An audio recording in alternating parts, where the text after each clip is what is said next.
Well, welcome to the podcast. Nathan Newberry here, your host. I got a special guest, Christian Bocousis. Everybody calls him Boo. He is a fighter pilot, well, ex-fighter pilot, but he is also has built amazing companies, nonprofit. He also has a book. He's a speaker. He has a company that teaches people how to run their companies with leadership and be able to have the clients be able to serve people with leadership. He's going to go into it a little bit more, but he's a well-to-do guy. He's built a network of speakers and everything like that. We're going to hear some really cool stuff around leadership. Toward the end of this conversation as well, we're going to talk about principles and tactics and some of those things. So stay till the end. That's going to be really helpful for you as listening in here.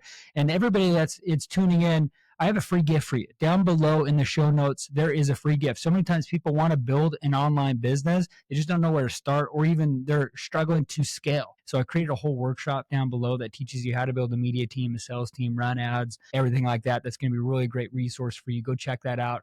My gift to you. Boo, as we dive into it, I want to ask you a question that I ask everybody, but what is high performance? What does that look like to you? What does that mean to you as being in the military, leading people now? I mean, I can only imagine you've seen so many cool things about that. It's an interesting word. And I think there's two perspectives of high performance: people who are outside of high performance, kind of commentating on it and learning about it, and people who are in high performance. One of the challenges with high performance is there's an element of personality and individualism in high performance, and not a lot of systems design when it comes to high performance. So I don't actually like the word high performance. I prefer the concept of dynastic performance. And if you think of dynastic performance, it's the habits and processes organizations like the Chicago Bulls and Michael Jordan, to use a sporting analogy, or Belichick and Brady at the New England Patriots, the Googles of the world, the Coca-Colas, the Apples,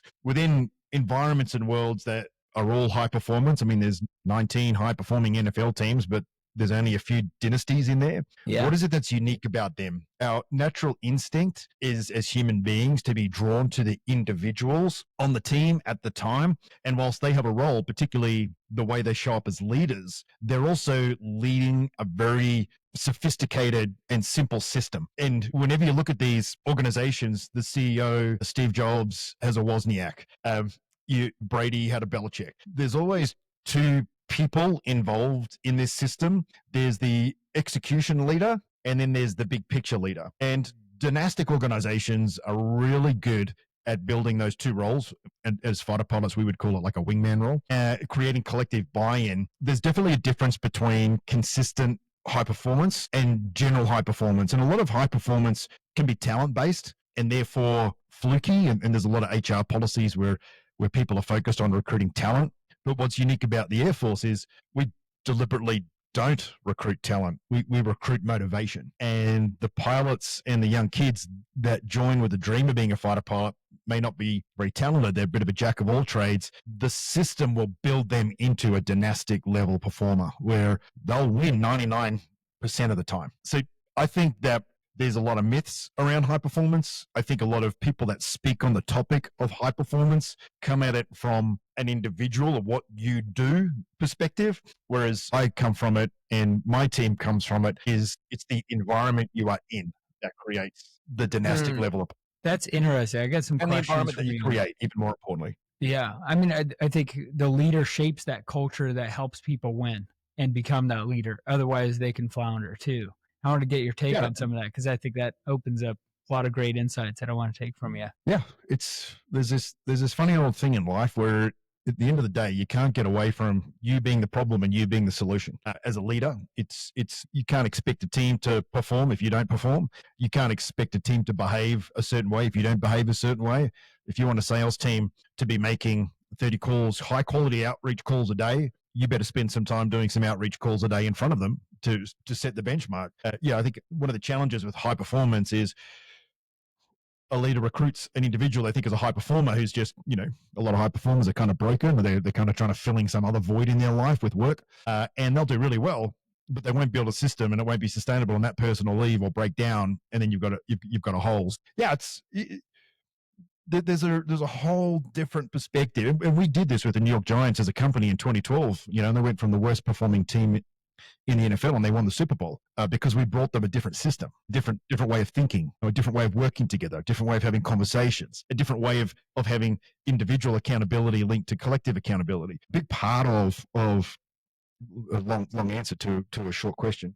When you ask me what is high performance, high performance is systematic and it's well led. So we call it mindset, methods, and moments. Leaders understand the moments in which you need to switch on, be very task focused, very tactically focused, very committed to an outcome, but when to step back and be present, to be human centric and be able to speak to someone's heart. So we talk about leading people, leading impact, and leading in the moment. You can call it the soul, the heart, the body. You can call it long-term, medium-term, short-term. But the reality is with humanity, deeper, more complex concepts take more time, take more brain capacity that the modern digital world is stealing away from us. And we're becoming so metric driven in performance. Organizations are wondering, how is it we're so metric? We measure everything now, but our performance is not improving. So it's a big question, man. Yeah. I think we opened a can of worms here where we can talk about and lead this conversation here, but give the context some more to the listeners here of who you are and like how you serve people now. Yeah. I mean, I was 5 when I first went to an air show and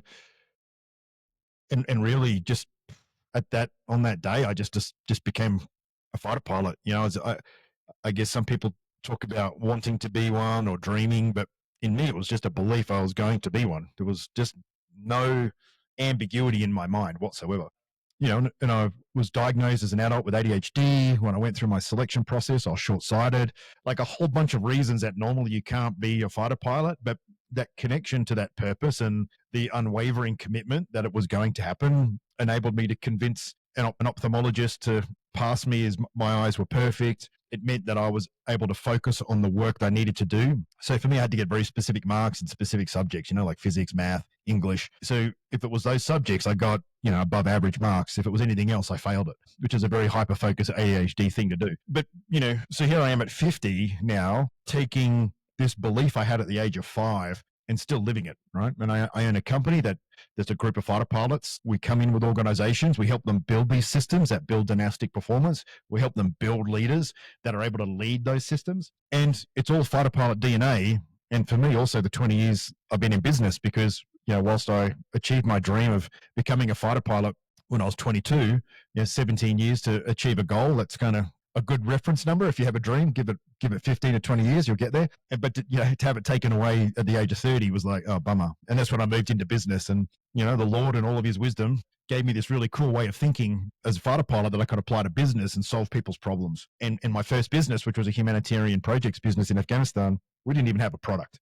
We just were really good at asking people, hey, what do you do? How's it going? Any problems? Would you like us to help you with that problem?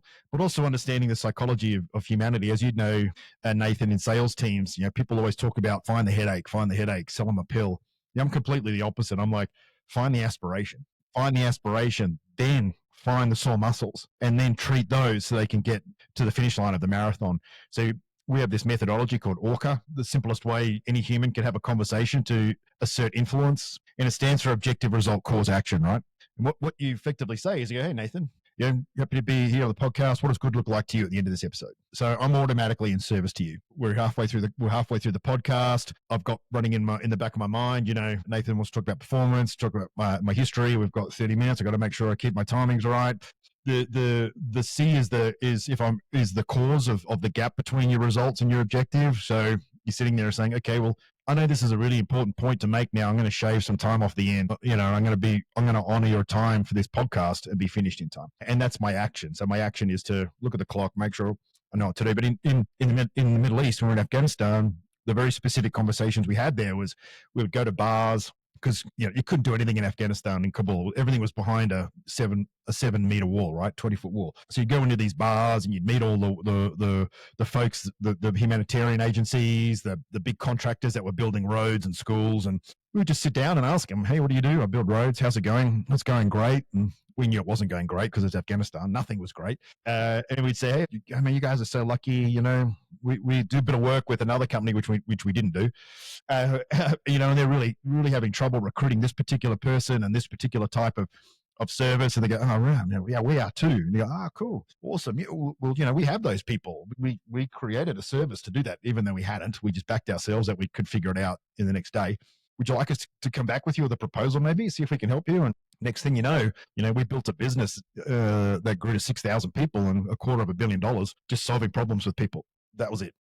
Fascinating. I mean, man, oh man, 5 years old, you knew what you wanted to do. Yeah, and that's kind of rare. Like at the time, you don't realize it, but now, that power of like that deep focus that defines every single action. I mean, you think about that, right? From the age of 5. So every kid at my school knew it. Every parent of a kid at school. Was this watching Top Gun or something? Like what got you? I didn't even watch Top Gun. It hadn't even come out then, man. I was the Star Wars era. Star Wars had just come out. But what's really important about, creating commitment to vision is the exponential network that creates, right? So, I was one and I was in a school of 200 kids. And of those 200 kids, there were 400 parents. Of those 400 parents, 30 of them were in aviation. Those 30 people helped me go and sit in the back of an airline seat, to go and work on an airbase, to introduce me to a 2-star general that then subsequently wrote a reference for me. So my clarity around my life's vision and my commitment to it just meant people invested in me. Like they just wanted to help. But for so many people don't know how to help them because they don't know what good looks like. And we'll in our consulting practice of our business, the first question we ask a team of leaders is, cool, what does good look like? What's the ultimate goal for this group of people? And it's like crickets. It's like, yeah, what's your objective? What do you need to achieve to help Nathan get his goal? You'll ask someone on the team and they're like, yeah, that's a good question. It's like, what the hell are you doing? What are you getting paid $300,000 a year for if you can't answer that question instantaneously? So vision is a big challenge that many leaders have, not only for themselves, but for the business, for their role, and then leading people to have those defined roles. Talk about a little bit of that, what you kind of clarify with that. Because I mean, you had that burning sensation and vision for your life, and that opened up so many doors for you to have that fulfillment, right? And I think there's the element of vision that people lack. And even the Bible talks about that, when someone doesn't have vision, they perish, right? And so it's like, talk about how you train people. But it's in the Bible, it's vision in service to the kingdom. So the vision is the line of sight to the purpose. Yeah. And organizations mix that up, right? They confuse vision with destination. And the problem with vision is you can make it very ambiguous. My destination was the cockpit of a fighter jet. It's tangible. You can see it. It exists. It wasn't to be a fighter pilot, to be the human version of that. And when you start to embody your purpose in terms of something tangible that you can see and do, then you can have vision. You can have vision to what you see. So that's, vision, mission, goals. It's all backwards. Mission should be first, then the vision is to the mission, and the goals you should replace with destinations, because if anyone's coached an under 9 football team, their kids team, they know that you can score goals, but you can still lose. Whereas if you destination-focused leader in a destination-focused organization, now when's the last time you got on an airliner and the pilot said, hey, our goal is to get to Seattle today? That's the goal. Yeah, you'd just be sitting there going, that doesn't inspire me with confidence. So we have this weird thing as humans where we have this subconscious bias that as long as I say the word goal, it doesn't actually matter whether I get it or not. It's just something I try and get.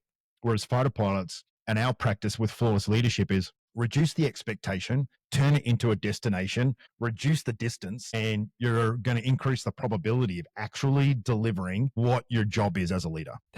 I love that. I mean, I think when I look at high performance, all the high performance teams out there, from NBA to football to baseball, all of those things, they all have the destination in the sense to win, not just the games, but the whole World Series or, the NBA playoffs or whatever. Right. And I think that there needs to be some clarity, like the mission, the vision, the destination. I mean, I think of it on my team, we kind of clarify this with different dashboards and everything like this to make it where individually everybody has their mission, vision, and outcomes and results. But I'm going to switch that out from destinations or the goals to destinations. I think just make it all destinations. That's it. Everyone's got a destination. And also, to go to a football team, right? Yeah, everyone wants to win, but there is a psychology you cannot get away from, which is if you in your gut, which is the most power.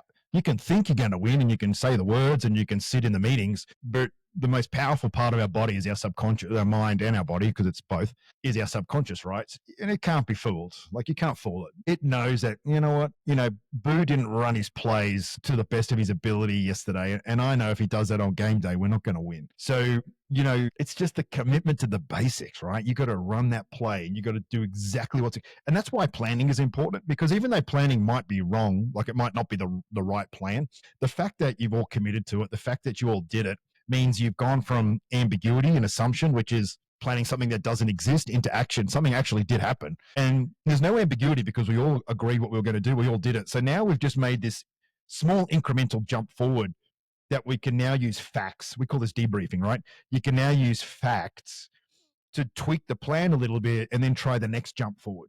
So many people get wedded to this idea of, because I've got a plan, it's going to happen. I mean, New Year's resolutions, right? Going to run a marathon. Yeah, great intention. And I'm sure that person really, really, really wants to do that. But 92% of people have given up by mid-February. So that's the challenge, Nathan, in terms of dynastic performance. And as fighter pilots, we don't live in a world like the business world, like the woke world, which is all about find your strengths and invest in your strengths. No, it's your weaknesses that kill you in a fighter jet. It's your humanness that kills you.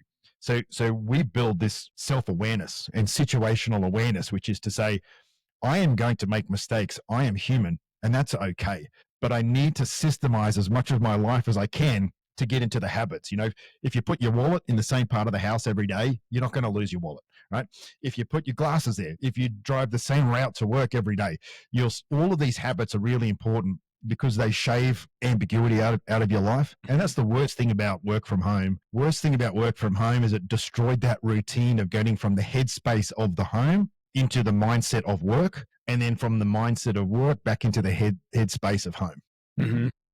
We just live in this chaotic world of always on, everywhere, two different parts of the brain, the soft, engaged part of the brain versus the task-focused part of the brain. And that just creates a whole bunch of burned out dudes and dudettes, men and women that are just working hard and wondering why they're not getting there. What have you found that helps people become the successful leader that they need to be? What are quality traits or things either that you find that are in leaders today that make them successful? So every leader's journey is personal. So I couldn't even say that there's specific traits. I mean, you can't go wrong with being in service to your team, like thinking about how can I serve you? And the best way you can serve people initially is to define the future, those destinations together with your team. And then because you're a leader, you're probably more experienced and seen a bit more, and then move yourself into a coaching mentor role, not a directive role. There's all these situational leadership models where they say some people need direction and some people need coaching. Everyone needs coaching. Everyone needs direction. The problem is they just don't know when, like if I'm tired, I need direction because I just can't think right now. I've forgotten. Just tell me what you need me to do. If I'm full of energy and I'm having a great day, I got this. So as a leader, your job is to be situationally aware to the needs of your team. And the only way you can do it is this debriefing method. It's intentional reflection. And intentional reflection means it's not feedback. We're not just having a conversation. Hey, how'd that go? What could we do better tomorrow? It's really dialed in. And it's saying, right, this morning we all committed to getting something done. It's the afternoon. What happened? Did we get it done or not? Did we do a much better job than we thought or not? If there was a shortfall, let's discuss that. And let's the person who had the shortfall, let them talk because it's their outcome, it's their effort, it's their job to get there. So they're the one that has the best idea. We don't speak on behalf of anyone. So we give them 5 minutes. And then our job as a team is to help them come up with some actions that we can take. And when you start doing that, what you find is the 8 hours of meetings that you had every day have reduced down to about an hour, 10 minutes each. So if I was to say the one thing every leader should do that will develop your strengths, that will mitigate your weaknesses, that will help you become more aware of everything going on within your team is just reflect, just debrief, and make that the most important thing you do each and every day. Because when you wake up in the morning, if you think of the Orca where you say, my objective was to get the proposal out. The result was we didn't get there because Jimmy was away. The action first thing in the morning is, well, I just got to assume Jimmy's not going to be there tomorrow. So first thing in the morning, I'm going to finish it off myself. I'm going to get it reteamed by someone and it's going to be out by 10 a.m. No matter what happens, my phone is going to be switched off. Nothing is going to stop me from achieving that by 10 a.m. And that's how you prioritize then. That's how you run your day. That's how you manage all the distractions that come in from your digital devices.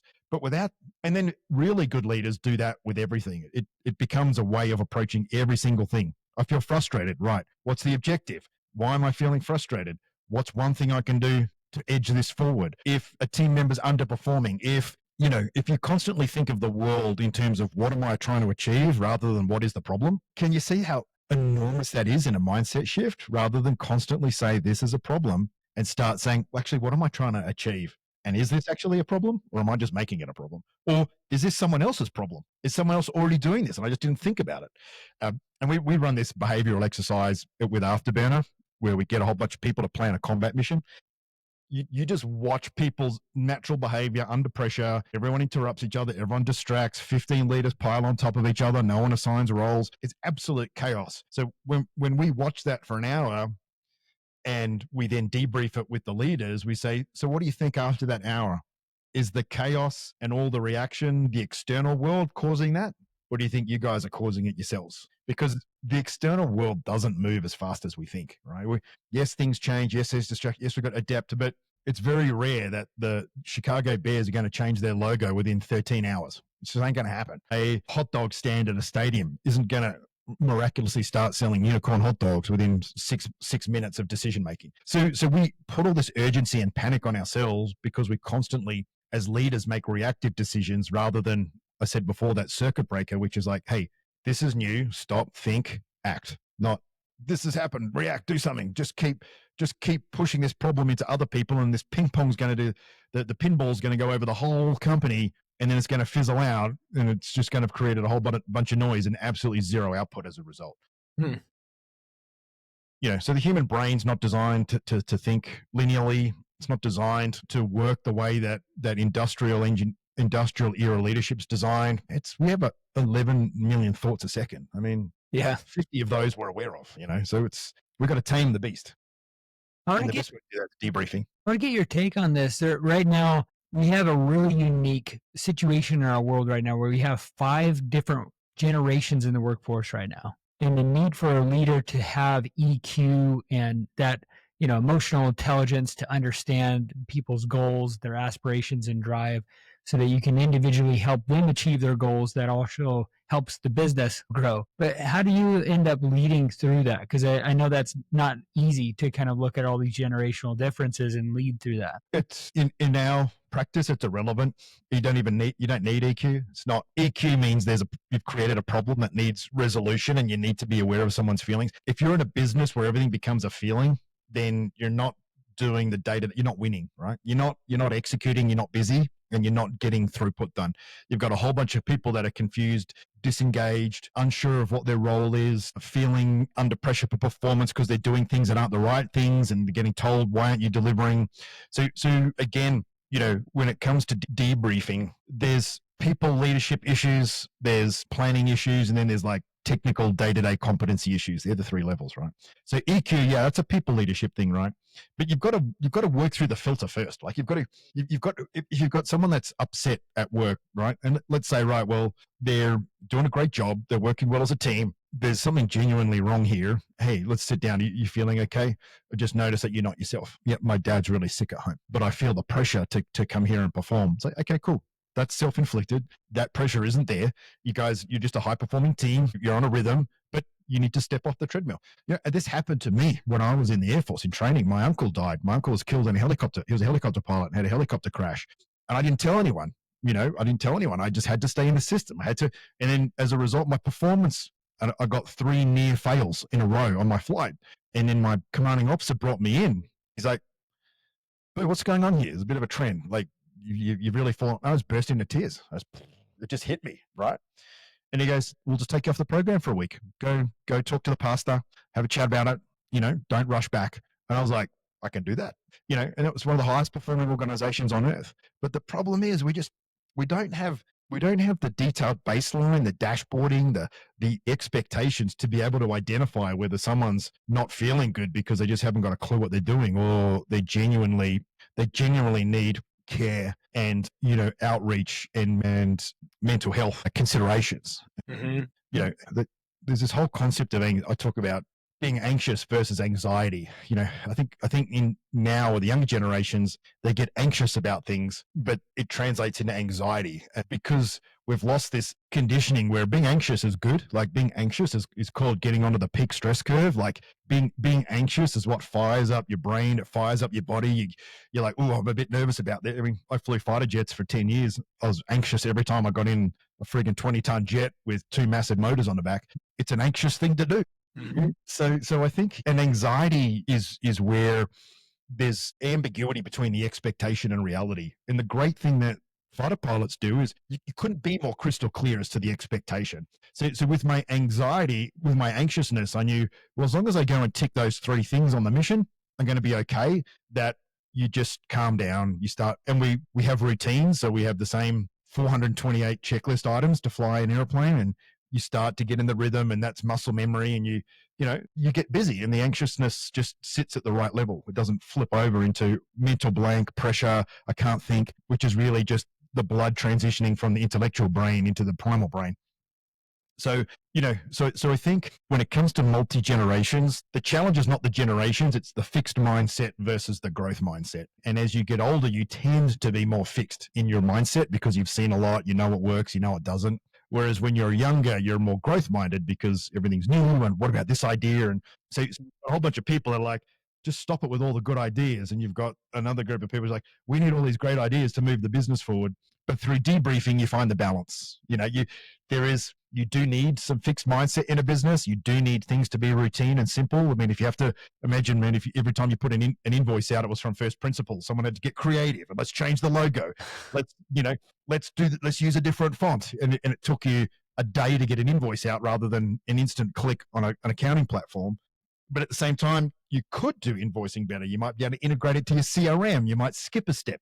You might accelerate the business. And someone who's tech-minded will understand that, whereas someone who's a bit older is used to running paper ledgers and writing checks. So it's just about bringing, we call it individual growth mindset, but then a collective growth mindset. And the only way you can grow is to set the destination, to ask yourself, where are we at right now? What and why are we here? Why are we not there yet? And to take individual actions at a very micro level to slowly grow. Companies do these change and transformation programs, and it's like, it's so chaotic and so big that it freaks everyone out. You're like, look, you would have got there anyway. If you just 2,000 people just tweaked a little bit every day, you would have exceeded your transformation goals. The problem is you've gone from one fixed mindset to another fixed mindset and blown everyone's brain capacity on the process. I want to ask you, we talk a lot about systems, and I tell my clients all the time, like, I need you to think in systems. And I appreciate you bringing that up because I think there is some key elements with that, with every business to run and individually. And you're talking about like the checklist before you have takeoff. There's key things that need to be checked and verified. I think of businesses like that run like this, like McDonald's, right? They just have systems galore that make it where it's like repeatedly the same thing over and over and over again. And then they've been success, right? As a business. And so I'm just trying to relate to that and like what you create in that leadership's mind, because more often than not, and I want to get your thought on this, is visionaries they're big vision, but they don't always think in systems. Correct. It's not always easy. That's why you need good people around you, right? Like there is generally those two types of people just are that way. They're just wired that way. They've got a lot of brain, they've got a lot of neural pathways set in a very specific way.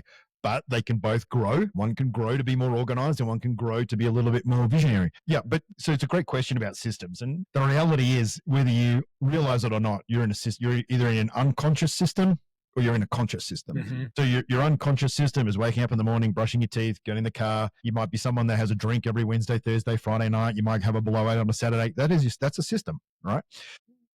People who thrive turn those unconscious systems into conscious systems, and they bring awareness to what they do. And they say, you know what, maybe having a drink, 4 nights a week is not a great idea. Maybe the reason when I wake up in the morning is like, oh, I got a headache, take a tablet. It's like, I got a headache this morning. Why have I got a headache this morning? Let me just, debrief that.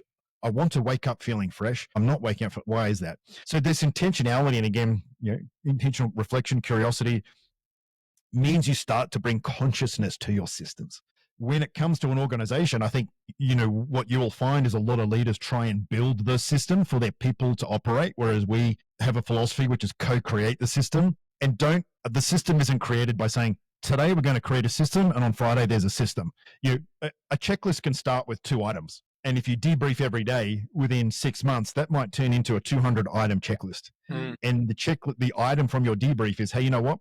We need to update our Facebook A/B testing checklists. We keep putting out video that is low res, and there's another layer. And you know what it's like in marketing. I mean, there's such a churn that you constantly see these recurring themes that never get fixed. I see it in my company. I'm like, guys, why is the cap cut low res again? Where is the checklist item that says check the resolution setting, and have that up next to you every time you're doing it?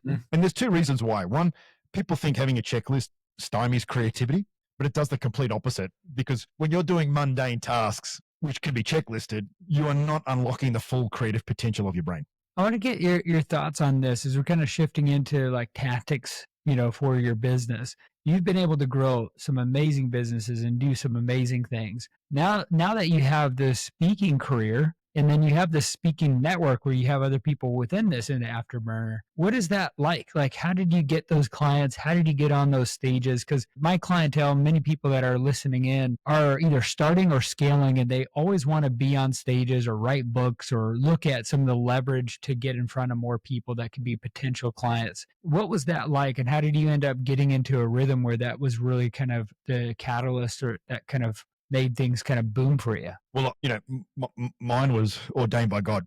My whole pathway was, my intention was to do good, but how it all happened was just luck. I got into speaking because I just finished building a hotel, set a world record for building a 17-story hotel using this innovative modular construction technology that we created. And then, it takes about 3 years for an asset like that to mature. I didn't really have anything to do. So a friend of mine was doing some speaking for this company called Afterburner in Australia. And I said to him, hey man, I'll help you build a company. I've built a few companies. I'm kind of semi-retired. And he's like, I want to go back and be a fighter pilot. Do you want to buy it? So I bought it. It was 10 years ago. And I started just doing speaking. I never, ever, one day in my life said I want to be a speaker. That was never once did that thought cross my mind. And then I became one. My first keynote was terrible. But after I did my first keynote, I saw the effect on the people in the room. It was 300 of the top leaders of Australia's second largest bank. And the feedback at the end of it, and how powerful the message was, just made me think, oh, okay, this is important, right? And then I really started to try and master the craft. Like I basically got thrown up on stage with 0 training, 0 script, and then work backwards.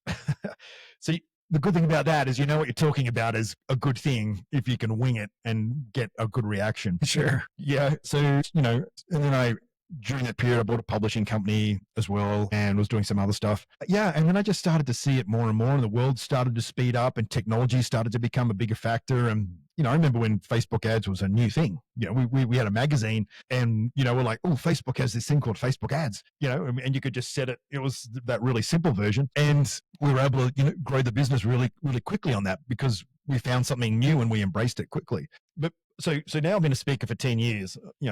I know how to grow a speaker business now, right? And I know what you need to do. And being a speaker is no different to running a business. If you own a business, let's say, you owned a cafe. If you didn't invest in good furniture, you didn't invest in good food, you didn't invest in a good barista, you're not going to have a good cafe. So a speaker has to do the same thing: invest in yourself, invest in a speaker coach, invest in a show reel. And because it's individual, people, they don't make the leap. They try to be a speaker and do the shortcut, which isn't the work. And then the second part of becoming a speaker is speak for free. It's very hard for someone to turn you down if you're really a good speaker and you've got really good content and you say, I'm happy to speak for free. Then you'll start to meet people and you do a good job. And there's nothing, who was it? I think it was Gary Vee or Jobs. One of those folks. Yeah. So it says nothing sells you better than doing a good job. And then you speak at the SHRMs, the human resource associations, the Vonages of the world, and then it's also important to do that and do it for free, because your big idea might not be that big. And I've certainly learned that along the way. Sometimes I'm like, wow, I've got this great idea.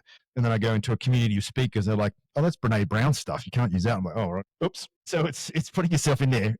Join communities. There's communities like Impact 11, but you've got to invest in social, and you've got to invest in your digital identity, your website, your SEO, your lead forms. We've just noticed in the last 3 months, most of our leads now are generated through GPT inquiries, not through Google. where people are asking, GPT, I need to do some really high impact leadership development. I have a Top Gun fighter pilot event. Who would you recommend us using? And we're getting leads, and people are like, oh, we found you guys on ChatGPT. We found you on Copilot. And now we started to rewrite our web pages in natural language rather than using SEO, and we're getting more leads. So, and then let's ask AI to write all of our landing pages for us. Hey, ChatGPT, how do I optimize our team building page for you? So it's just this constant.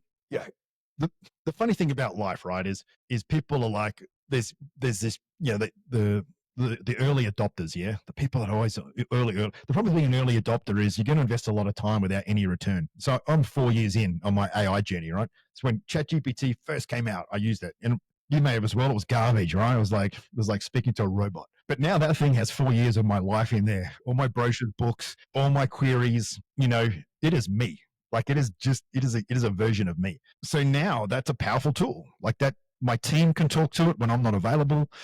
My clients can talk to me about coaching this stuff that when I'm not available. And what to me, I look at it, I go, I'm like, holy cow! Effectively created an alternate consciousness. I can actually run a business with absolutely no one but me now. Yeah. And when you think about that, and you scale that to like every business in the world, that's where leadership is important, because it's the leaders that are going to survive and use the tools, not the people that the tools are being replaced by. So yeah, I mean, it's pretty existential, some of this AI stuff. I remember going to my team and I said, hey, 6 months from now, everyone's jobs, including mine, is gone. What do we need to do to adopt into this? It's like do or die. We got to figure out every tool, every method, every prompt, everything. Like it's go time. And I think that put a fire in my team. I wonder how in the way you think. You know what? I think the only kind of guaranteed job moving forward is sales. I think marketing's at risk, laws at risk, accounting. But I think if you're in big ticket, or people are going to part with money, above an inconsequential amount of money, you're going to buy your concert tickets with AI. Yeah. But you're not going to buy a car with AI, and you're not going to buy a house with AI. You're not going to buy a $90,000 development program on AI. So I think sales is probably the space that human to human, the money bag is still going to want to go from a human to a human, right? Even though it's obviously done through a bank transaction, digital bank transaction. But I think every other role, I agree with you.